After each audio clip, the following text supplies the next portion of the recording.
세상에서 가장 안전하다고 믿었던 학교가 하루아침에 잿더미가 된다면, 그리고 당신이 사랑했던 모든 가족이 단 한순간에 사라진다면 당신은 어디서부터 다시 살아갈 수 있을까요? 비극은 예고 없이 찾아왔습니다. 밝은 웃음소리로 가득하던 교실, 따뜻한 저녁 식사가 기다리던 집, 사랑하는 부모님과 동생, 그리고 이제 막 걸음마를 떼던 조카까지 한순간에 모두 사라졌습니다. 모든 것을 잃고 살아남은 것만으로도 죄책감을 느꼈던 한 여성. 그녀는 전쟁을 피해 유럽을 떠돌다 지구 반대편 낯선 언어와 문화 속의 나라 한국에 도착하게 됩니다. 그녀는 왜 한국으로 왔을까요? 지금 실시간 감동에서 전해드립니다. 구독과 좋아요는 영상 제작에 큰 힘이 됩니다. 그럼 오늘의 사연 시작합니다. 안녕하세요. 제 이름은 이레나 페도로바입니다. 지금 이 사연을 제보하는 이유는 다시는 같은 상처가 반복되지 않기를 바라는 마음 때문입니다. 저처럼 모든 것을 잃었다고 느끼는 분들께 다시 시작할 수 있다는 이야기를 전하고 싶습니다. 우크라이나 드니프로, 그곳은 제 고향이자 제 인생의 전부였습니다. 강변을 따라 펼쳐진 숲과 공원, 아이들의 웃음소리가 넘쳐나는 초등학교, 그리고 매일 저를 기다리던 가족들이 있었죠. 저는 초등학교 교사로 일하며 아이들에게 언어와 세상의 따뜻함을 가르치는 일을 누구보다 사랑했습니다. 늘 아이들과 함께하는 하루가 빠르게 지나갔고, 저녁이면 집에 돌아가 여동생과 조카의 제잘거림을 들으며 어머니가 차려주신 저녁을 먹곤 했습니다. 그날도 여느 때와 다름없는 아침이었습니다. 창밖으로는 평화로운 햇살이 비치고 있었고, 저는 교단에 서서 칠판에 날짜와 요일을 적고 있었죠. 그런데 갑자기 교실 저편에서 유리가 깨지는 소리가 들렸고, 이어진 굉음에 아이들이 책상 밑으로 몸을 숨겼습니다. 교장 선생님의 목소리가 스피커를 통해 급히 흘러나왔습니다. 모두 대피하십시오. 이건 훈련이 아닙니다. 진짜입니다. 러시아가 침공했다는 뉴스는 그날 정오를 지나서야 확실해졌습니다. 도시 곳곳이 폭격을 당했고 저희 학교도 일부가 붕괴되었습니다. 그날 저녁, 저는 가족이 걱정돼 수업도 마무리하지 못한 채 집으로 달려갔습니다. 그러나 도착했을 때 제가 본 것은 아파트 단지가 화염에 휩싸인 모습이었습니다. 현장은 아비규환이었습니다. 빈명소리, 구조대의 외침, 그리고 제 이름을 부르며 뛰어다니던 저 자신의 목소리만이 공허하게 울려 퍼졌습니다. 그날 밤부터 사흘 동안 저는 무너진 건물 앞에서 제 가족을 찾아 울부짖었습니다. 그러나 아무도 돌아오지 않았습니다. 부모님, 여동생, 이제 막 걸음마를 뗀 조카까지 모두 그 자리에서 세상을 떠났습니다. 그 순간부터 제 인생은 멈춰버렸습니다. 무언가를 느끼는 것도 생각하는 것도 불가능했지요. 남겨진 것은 공허와 절망뿐이었습니다. 그 후로 저는 무작정 서쪽으로 걸었습니다. 친구들도 대부분 뿔뿔이 흩어졌고 대학은 문을 닫았으며 도시는 점점 전쟁터로 변해갔습니다. 한 손에는 여권을, 다른 손에는 가족 사진이 들어있는 작은 지갑을 꼭 쥔 채 저는 국경을 향해 며칠을 걸었습니다. 밤이면 길가에서 자거나 낯선 이들의 차를 얻어 타야 했고 먹을 것조차 변변히 구하지 못해 며칠을 굶기도 했습니다. 루마니아에 도착한 후 저는 국경 근처 난민 캠프에 배정받았습니다. 텐트 하나에 20명 가까이 지내야 했고 매일 줄을 서서 배급받는 음식으로 겨우 생명을 이어갔습니다. 잠들기 전에는 늘 가족의 얼굴이 떠올라 눈물이 났고 아침에 눈을 뜰 때마다 현실이라는 사실이 더 괴로웠습니다. 사람들은 각자의 슬픔을 안고 있었지만 누구도 서로를 위로할 여유는 없었습니다. 모두 살아남기 바빴고 말 한마디조차 조심스럽게 꺼내야 했습니다. 그 안에서 저는 점점 고립되었고 하루하루가 무너지는 자신을 붙잡는 일에 지나지 않았습니다. 그러던 어느 날 한국에서 온 NGO 단체가 캠프에 도착했습니다. 그들은 환한 웃음으로 의료 물자를 나눠주고 아이들에게 장난감을 건넸으며 환자들을 돌보는 데 헌신하고 있었습니다. 저는 텐트 구석에서 조용히 그들을 지켜보았고 곧 한 중년 여성이 제게 다가왔습니다. 괜찮으신가요? 그녀는 또렷한 영어로 조심스럽게 말을 건넸고 저는 순간적으로 아무 말도 할 수 없었습니다. 그저 눈물이 나기 시작했지요. 처음 보는 사람이었지만 그 따뜻한 눈빛과 말투에 가슴이 무너졌습니다. 그녀는 자신을 김 소장이라고 소개했고 NGO 단체에서 일하고 있다고 했습니다. 저희 사연을 조용히 들은 그녀는 제 손을 꼭 잡으며 말했습니다. 한국에 와보시겠어요? 저희 단체에서 전쟁 피해 학생들을 위한 장학 프로그램이 있어요. 공부를 다시 시작할 수 있어요. 새로운 삶을 살 수도 있고요. 처음엔 믿기 어려웠습니다. 한국이라는 나라는 너무 멀고 너무 낯설었습니다. 지금껏 유럽 안에서도 제대로 살아보지 못한 제가 아시아로 간다는 것은 감히 상상조차 할 수 없었지요. 하지만 그날 밤 텐트 안에서 저는 깊이 고민했습니다. 이대로 이곳에 남는다고 해서 달라질 것은 없었습니다. 가족은 돌아오지 않고 제 인생도 되돌릴 수 없었습니다. 그렇다면 단 한 번이라도 다시 살아볼 수 있다면 그 기회를 잡는 것이 옳지 않을까요? 그렇게 저는 생전 처음으로 지구 반대편으로 향하는 비행기 티켓을 손에 쥐었습니다. 한국에 도착한 날 비행기 창밖으로 내려다 보인 서울의 야경은 말로 표현하기 어려운 감정을 안겨주었습니다. 그것은 두려움이었고 동시에 아주 작지만 분명한 희망이기도 했습니다. 과연 제가 이곳에서 살아갈 수 있을까요? 제 가슴은 낯선 언어와 표지판,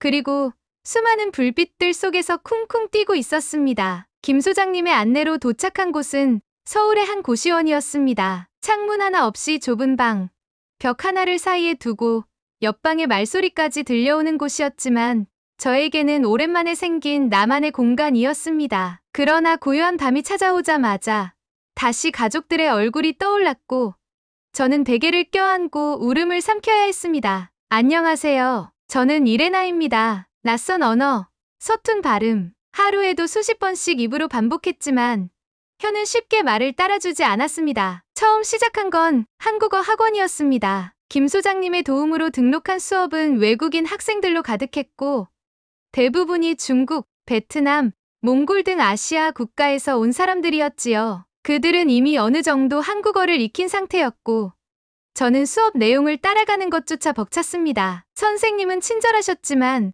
수업은 빠르게 진행되었고 수업이 끝난 후 다른 학생들이 삼삼오오 함께 점심을 먹으러 갈 때 저는 아무 말도 하지 못한 채 혼자 고시원으로 돌아가야 했습니다. 아르바이트도 시작했습니다. 김 소장님의 소개로 편의점에서 일하게 되었는데 손님들의 빠른 말투와 고유한 억양은 저에게는 또 하나의 언어처럼 느껴졌습니다. 실수도 많았습니다. 담배 종류를 잘못 꺼내거나 계산을 틀리는 일도 잦았지요. 그럴 때마다 손님들은 한숨을 쉬거나 짜증을 냈고 저는 그 시선이 마치 제 존재 자체를 부정하는 듯 느껴졌습니다. 저도 이런 삶을 원한 게 아니에요. 어느 날 퇴근길, 저는 그렇게 중얼거리며 버스 정류장에서 한참을 서 있었습니다. 그러던 어느 날, 그날도 학원 수업을 마치고 돌아오는 길이었습니다. 서울에는 갑작스러운 소나기가 자주 내렸고 이날도 예고 없이 비가 쏟아졌습니다. 우산을 미처 챙기지 못한 저는 지하철 출구 한쪽에 몸을 웅크린 채 서 있었습니다. 빗방울은 차가웠고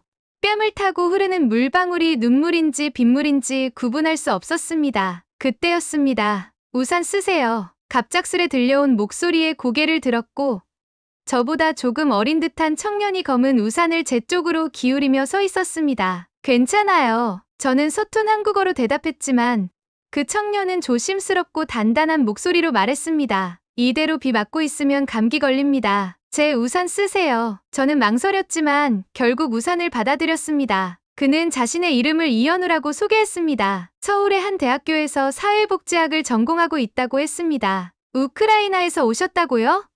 정말 대단하세요. 한국어 배우기 쉽지 않을 텐데. 현우 씨는 제 서툰 말투에도 전혀 불편한 기색 없이 천천히 말해주었고 지하철역까지 걷는 짧은 시간 동안 저에게 이렇게 말했습니다. 혹시 한국어 공부하시다가 도움이 필요하시면 연락주세요. 그리고 작은 메모지에 연락처를 적어 저에게 건넸습니다. 그날 밤, 저는 정말 오랜만에 악몽 없이 잠들 수 있었습니다. 누군가의 친절이 저희 마음 한구석에 작은 불빛을 켜놓은 것 같았습니다. 그 후로 일주일, 저는 그 연락처를 들여다보기만 했습니다. 낯선 사람에게 도움을 청해도 되는 걸까? 이대로 연락하면 폐가 되는 건 아닐까? 그런 생각들이 저를 붙잡았고 결국 용기를 내지 못했습니다. 하지만 운명은 때로 참 놀라운 방식으로 사람을 다시 만나게 합니다. 바로 다음 주, 또 다른 비 오는 날에 저는 그 사람을 다시 만나게 되었습니다. 다시 만난 것은 정말 우연이었습니다. 한국어 학원 수업을 마치고 복잡한 서울 지하철을 타고 귀가하던 날, 비는 또다시 내리고 있었고, 저는 평소보다 훨씬 피곤한 상태였습니다. 지하철 계단을 오르다 발을 헛디뎌 그만 발목을 심하게 접질렸습니다. 순간 너무나 날카로운 통증이 밀려왔고, 저는 계단 한가운데서 움직일 수 없었습니다. 사람들은 저를 지나쳐갔고, 누군가는 위험하니까 좀 비켜요라며 짜증 섞인 말까지 던졌습니다. 그때 아주 익숙한 목소리가 들렸습니다. 괜찮으세요? 고개를 들자 우산을 건네주었던 그 청년, 현우 씨가 서 있었습니다. 제 얼굴을 본 그는 놀라면서도